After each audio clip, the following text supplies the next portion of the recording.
Now, you wait here. I'll go and see Mr. Drysdale. Letter to Mrs. Radner Fenwick. In reply to yours of the 10th, seeking capital for your contemplated housing development. Mrs. Fenwick is seeking capital with her millions? Well, she's too smart a businesswoman to take the whole risk herself. Excuse me, someone to see you. I told you no interruptions. I told you no interruptions.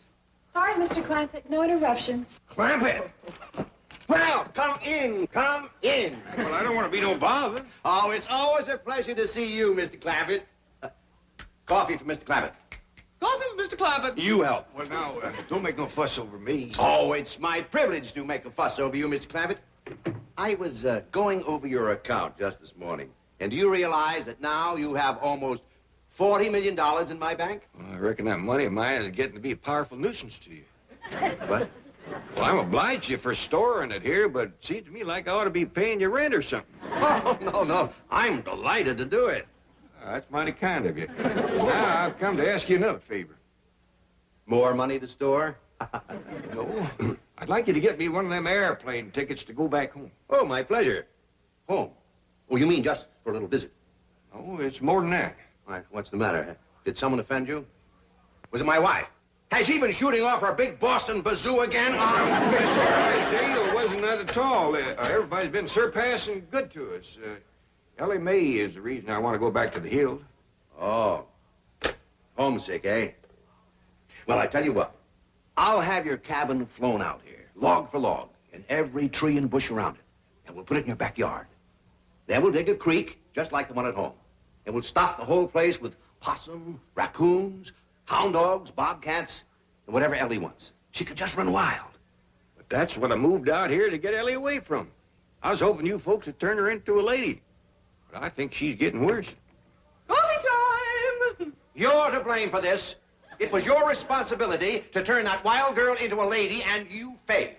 What have you done now, you overdeveloped vixen? No, not her. I'm talking about Elly May Clampett. But Wait, she- Mr. Drysdale, Miss Jane done the best she knowed how. Why, as a matter of fact, it was her that got Elly her first ball gown. That's true. By the way, I haven't seen that gown since. What happened to it? Oh, you sure was right. Oh, Huggy, you don't have to wear boys' clothes to have fun with boys. Hey, May, you promised me you wouldn't wrestle. I ain't been wrestling. And what have you been doing in your ball gown? Doing what I'm supposed to do, playing ball. Oh, I made 2 touchdowns and kicked 3 field goals. Granny gave that gown a good scrubbing with her lye soap and patched it, too. But it never looked quite the same after that. Mr. Clampett, we have failed you. And when I say we, I mean you. But she... Don't argue with me. What are you standing here for? There's work to be done. But I just... Don't argue with me. Feel like I'm causing a lot of trouble for folks that ain't to blame. Now, if you just get me that airplane ticket... No, Mr. Clampett. We'll work on Elly May. We'll polish her. No, Elly May don't take a polish real easy. We'll have to face it, gentlemen.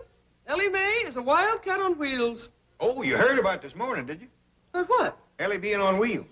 Wheels? Granny and me was having a cup of coffee. And all of a sudden, we heard this roaring noise. If that's Jethro riding his fire-spitting bicycle again, I'm going to take a hickory stick to him. Thank you, Granny. Want to go for a ride? Sweet-smelling polecats. That was Elly May.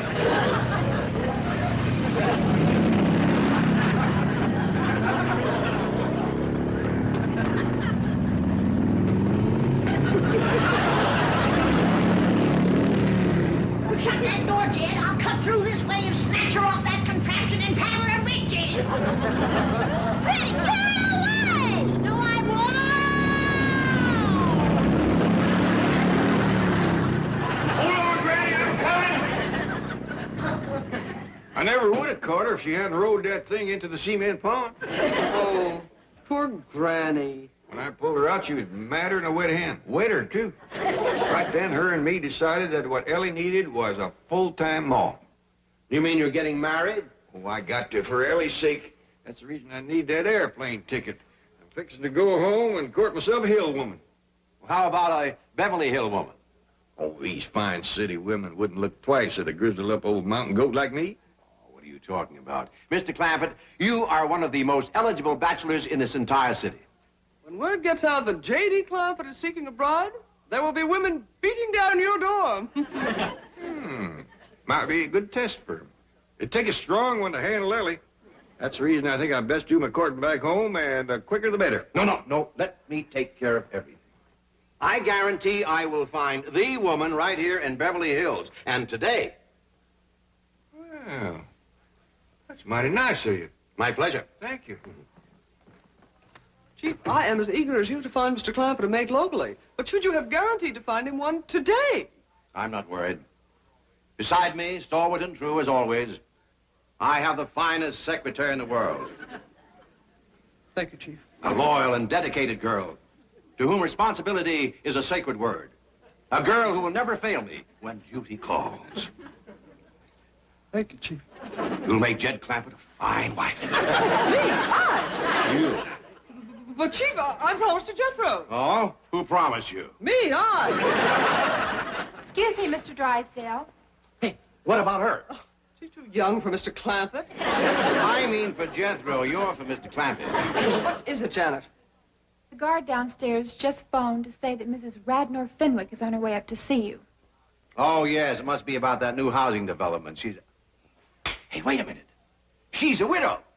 Chief, Mrs. Fenwick and Mr. Clampett have absolutely nothing in common. Are you kidding? They've got $100 million in common. And if I can get them together, I can have it all right here in my bag. I'm looking for the office of the president. Mr. Pyersdale or Skyrsdale or something. Welcome. Oh, you're Mr. Flysdale. At your service, madam. Very well, Beasley. Bring in the maps and the blueprints. Let me take your money. Mink.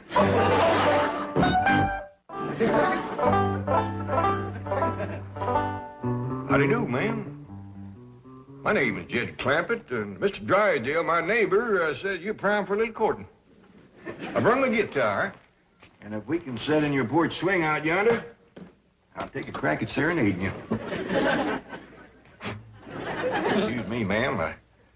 I ain't done no active serenading and courting in nigh on to 20 years.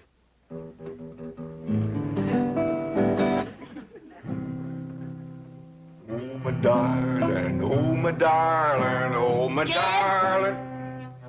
What's all this nonsense about you courting a city woman? Well, it was Mr. Drysdale's idea. Well, it ain't worth shucks. City women is spoiled rotten. Mr. Drysdale's gonna cull through a bunch of them and trot out the best of the lot. All they think about is smearing themselves with beauty grease, fancy-smelling renderings. Why, if you was to hug one of them, she'd squirt out of your arms like a prune pit. Well, at my age, I don't figure to do a whole heap of hugging. What do you mean, your age? Why, you're a fine figure of a man. A heap too good for these Beverly Hills society women. Jed Clampett speaking. Oh, howdy, Mr. Drysdale. You got any prospects for me? Indeed, I have. Ever hear of Mrs. Radnor Fenwick of Fenwick House? Fenwick, Fenwick? Oh, yeah, that's the widow Fenwick. Got the skinny daughter named Cynthia. That's the one. And she's very interested in you, Mr. Clampett. Very interested indeed. Well, you don't say. Granny, you remember the widow Fenwick? Yeah, and you ain't gonna get no dowry out of her. She's poor as a church mouse. Oh, Drysdale. That's Drysdale, Mrs. Fenwick. D-R-Y, Drive. Yes, so am I. How about some tea? Good idea. Well, what news? Mr. Clampett is very interested indeed. Just how interested? I will need $10 million to get this project rolling. Well, I believe I could recommend that as a good, sound investment. Splendid. Provided you and Mr. Clampett hit it off personally. Personally, this is business. Well, Mr. Clampett is that kind of man. And it is important that his family like you, too. I've no time to socialize with those eccentric hillbillies. I have here my general contractor's license. I'm ready to start bulldozing. Mrs. Fenwick, both you and I know that those first 10 million are very hard to come by. Oh. Very well, but remember one thing. I control this honeymoon lane venture. I'm not having anyone tell me what to do with their money. Jed, I still say that you ought to go back home to do your courting, where the woman could bring you a dowry. You can bet dollars to dumplings that widow Fenwick ain't gonna come through that door leading no big fat sow. Well, now, Granny, a dowry ain't everything. Widow's got experience. She raised a daughter of her own. You remember Skinny Cynthia? I do. Here's your courting candy, Uncle Jed. Oh, thank you, Jethro. Put it in the truck and put my guitar in there, too. Because Elly fetches my flowers, I want you to drive me over to the widow Fenwick's. Is that who you're gonna court? That's what I'm starting with. Well, Uncle Jed, now that you're here in Beverly Hills, why don't you court one of them Hollywood movie stars? Well, if things don't work out with the widow, I might just ask Mr. Drysdale, can he fix it so I can meet Lillian Gish? Maybe even Mary Pickford. Now you're talking dowry. I bet you that Mary Pickford is good for a herd of milk cows and a barn full of setting hens.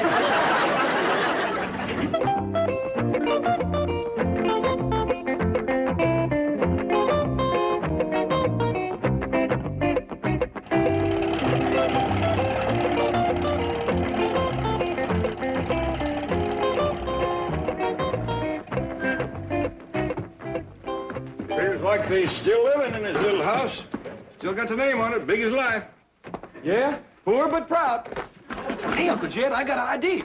How about me going inside with you and courting Cynthia while you court the widow? I don't hardly think there's room in that little house to do double courting, Jethro. I'll tell you what. You come in and say howdy, and then take Cynthia for a walk, leaving the widow and me alone. I get you on. You want to do some sparking, huh? Widow Fenwick? Anybody home? Widow?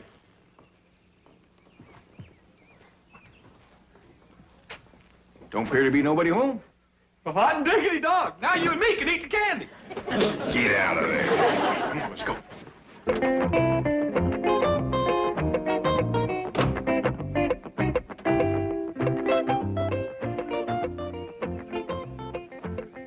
Do you wish the mink, madam?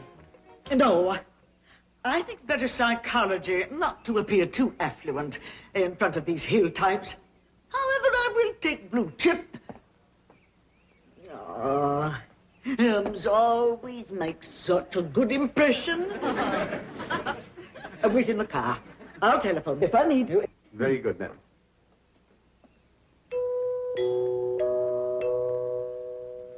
By dingies, it's coming out of the ceiling and the walls and every place. Somebody always comes to the door when that music plays. I reckon that's what brings them in. They hear it playing out on the street. Want me to go see who it is? I'll do it. You get that contraption out of here.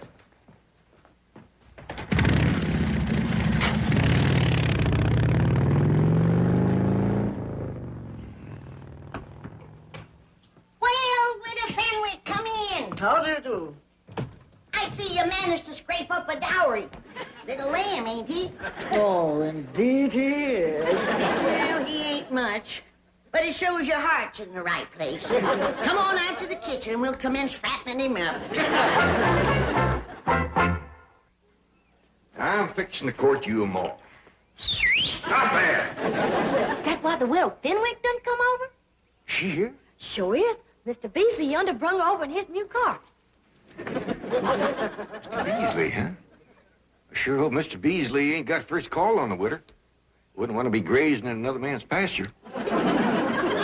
Especially him being a soldier in uniform. Oh, splendid you've returned. Howdy, Widow. I reckon I was at your place when you was coming over here. Well, we're together at last, and now we can make up for lost time. Why don't you go out back and see if your granny needs some help? Sure, Pa. Well, Widow, seeing as we ain't at your house and we's over here, you mind stepping into my parlor? The sooner we get down to business, the better. Sure don't beat around the bush, ma'am. Mr. Camp, may I ask you a question? Yes, ma'am. Your banker tells me you're worth $40 million. Well, that's what I hear, give or take a few million. Why do you drive around in that truck and dress as you do and eat grits and hog jowls? Well, the way I look at it, Widow, if you got it, spend it.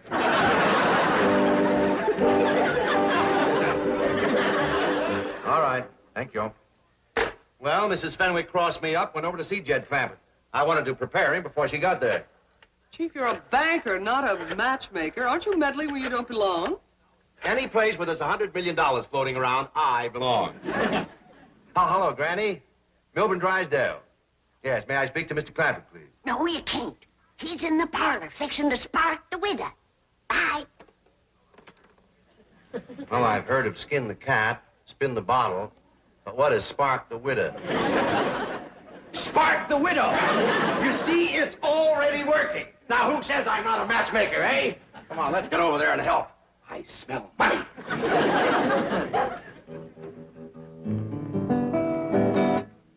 Now, Mr. Clampett, what are you doing? Can't we get to my proposal?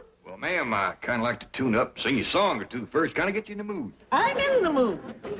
Sorry, but I ain't. When I go to court, I always like to build up to it gradually.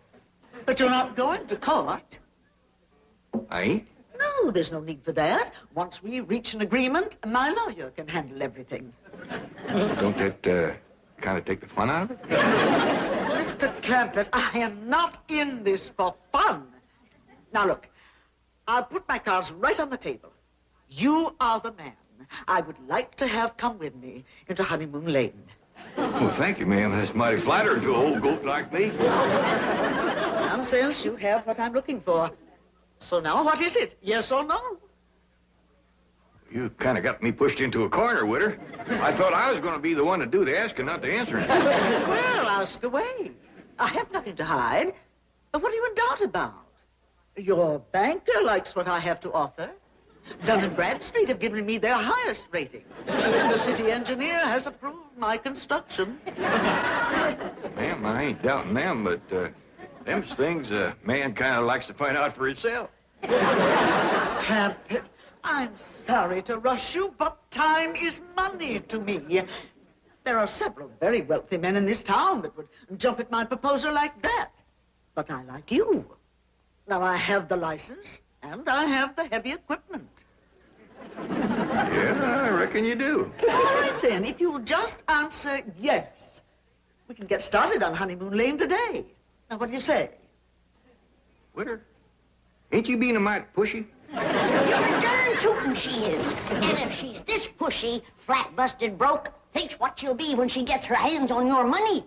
Did I hear you use the term broke in referring to me? I did. You might be as proud as a peacock, but you're as poor as Job's turkey, and you know it. My dear, quaint little woman, I am Mrs. Radnor Fenwick of Fenwick House. That home alone cost me $3 million. For that little place? Widder, you got slicker. Look out! I can't stop! Elly May, you have done ruined that door. I told you to leave that thing out in the shed. No, you didn't, Pa. You just told Jethro to put it there. Widder, I know you ain't one to beat around the bush, and I'm going to speak plain myself. That young'un of mine's going to take a heap of taming. Are you willing? Are you kidding? That'll be your job if and when you're her ma. And I'm what? Hop on, Ma, and I'll take you for a ride. Now, hold on. The widow ain't your ma unless we get proper married. Married? You and me? Well, I don't hardly think we can get to Honeymoon Lane without it. Mr. Clampett, I once said I would do anything for enough money. And I'll retract that statement. What you meant by that?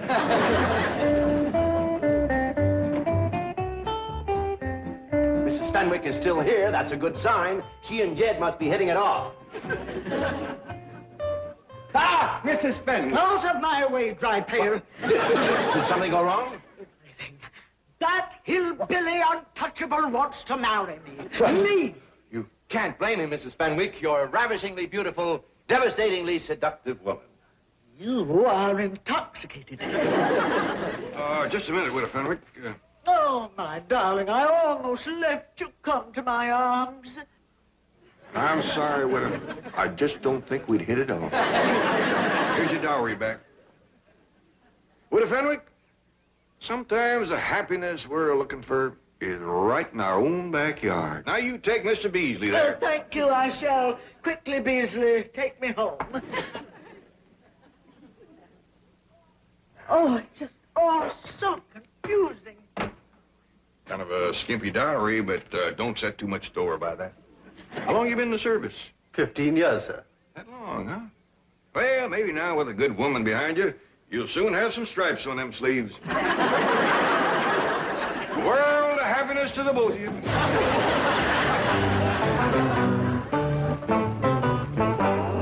And now back to your regularly scheduled program.